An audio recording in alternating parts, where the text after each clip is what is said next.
Hello दोस्तों, स्वागत है आप सभी का मेरे चैनल लाइफ एंड फैक्ट पर।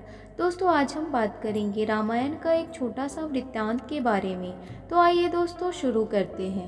एक रात की बात है, माता कौशल्या जी को सोते समय अपने महल की छत पर किसी के चलने की आहट सुनाई दी। नींद खुल गई। पूछा, कौन है? मालूम पड़ा श्रुत कीर्ति जी, सबसे छोटी बहू, शत्रुघ्न जी की पत्नी। माता कौशल्या जी ने उन्हें नीचे बुलाया। श्रुत कीर्ति जी आई, चरणों में प्रणाम कर खड़ी रह गई। माता कौशल्या जी ने पूछा, श्रुति, इतनी रात को अकेले छत पर क्या कर रही हो बेटी? क्या नींद नहीं आ रही है?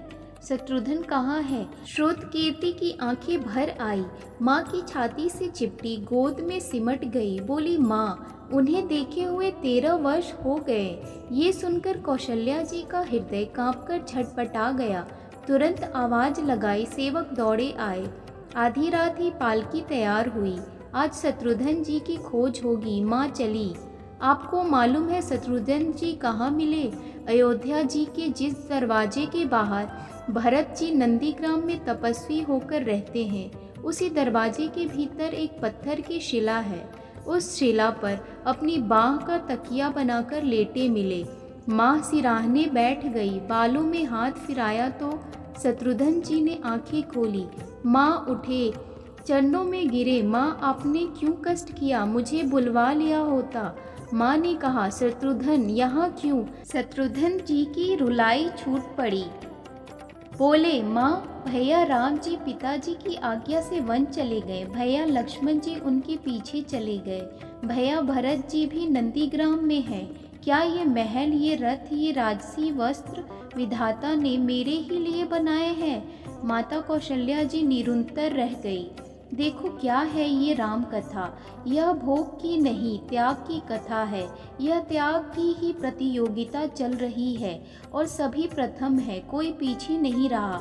चारों भाइयों का प्रेम और त्याग एक दूसरे के प्रति अद्भुत, अभिनव और अलौकिक है। रामायण जीवन जीने की सबसे उत्तम शिक्षा देती है।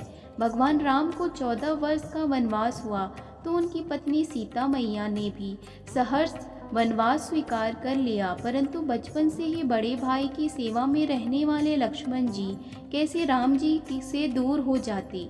माता सुमित्रा से उन्होंने आज्ञा ले ली थी वन जाने की, परंतु जब पत्नी उर्मिला के कक्ष की ओर बढ़ रहे थे तो सोच रहे थे कि माँ ने तो आज्ञा दे दी, परंतु उर्मिला को कैसे समझाऊंगा, क्या बोलूँगा उनसे। यही सोच विचार करके लक्ष्मण जी जैसे ही अपने कक्ष में पहुँचे तो देखा कि उर्मिला जी आरती की थाल लेके खड़ी थी और बोली, आप मेरी चिंता छोड़ प्रभु श्री राम की सेवा में वन को जाओ।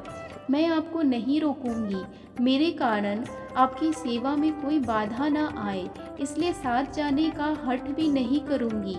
लक्ष्मण जी को कहने में संकोच हो रहा था, परंतु उनके कुछ कहने से पहले ही उर्मिला जी ने उन्हें संकोच से बाहर निकाल दिया। वास्तव में यह पत्नी का धर्म है। पति संकोच में पड़े उससे पहले ही पत्नी उसके मन की बात जानकर उसे संकोच से बाहर कर दे।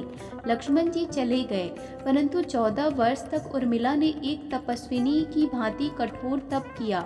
वन में प्रभु श्री राम, माता सीता की सेवा में लक्ष्मण जी भी कभी सोए नहीं, परंतु उर्मिला ने भी अपने महलों के द्वार कभी बंद नहीं किए और सारी रात जाग जाग कर उस दीपक की लौ को बुझने नहीं दिया। मेघनाथ से युद्ध करते हुए जब लक्ष्मण जी को शक्ति लग जाती है और हनुमान जी उनके लिए संजीवनी का पर्वत लेकर लौट रहे होते हैं, तो बीच में जब हनुमान जी अयोध्या के ऊपर से गुजर रहे थे तो भरत जी उन्हें राक्षस समझकर बाण मारते हैं और हनुमान जी गिर जाते हैं। तब हनुमान जी सारा वृत्तांत सुनाते हैं कि सीता जी को रावण हर ले गया, लक्ष्मण जी युद्ध में मूर्छित हो गए हैं। यह सुनते ही कौशल्या जी कहती है कि राम को कहना कि लक्ष्मण के बिना अयोध्या में पैर मत रखना, राम वन में ही रहे। माता सुमित्रा कहती है कि राम से कहना कि कोई बात नहीं, अभी शत्रुघ्न है, मैं उसे भेज दूंगी। मेरे दोनों पुत्र राम सेवा के लिए ही तो जन्मे हैं।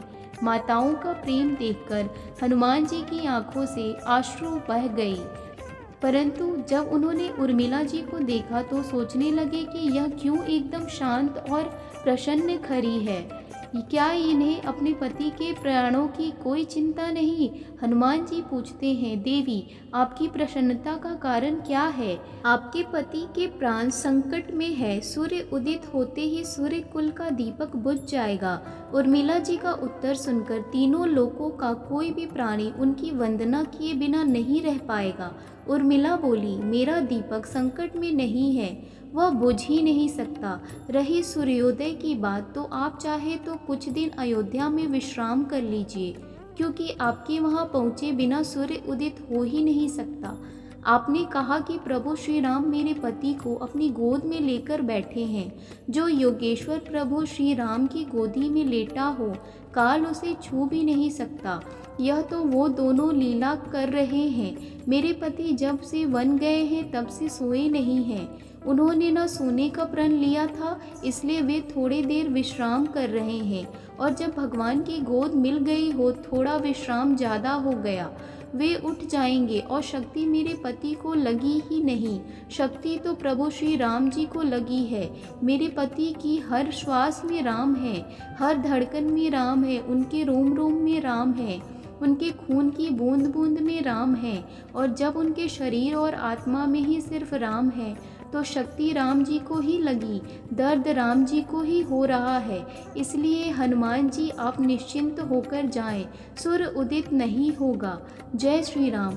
देखने के लिए धन्यवाद। और इसी प्रकार की अधिक कहानियाँ और जानकारियाँ प्राप्त करने के लिए कृपया मेरे चैनल लाइफ एंड फैक्ट को लाइक, शेयर एंड सब्सक्राइब जरूर करें।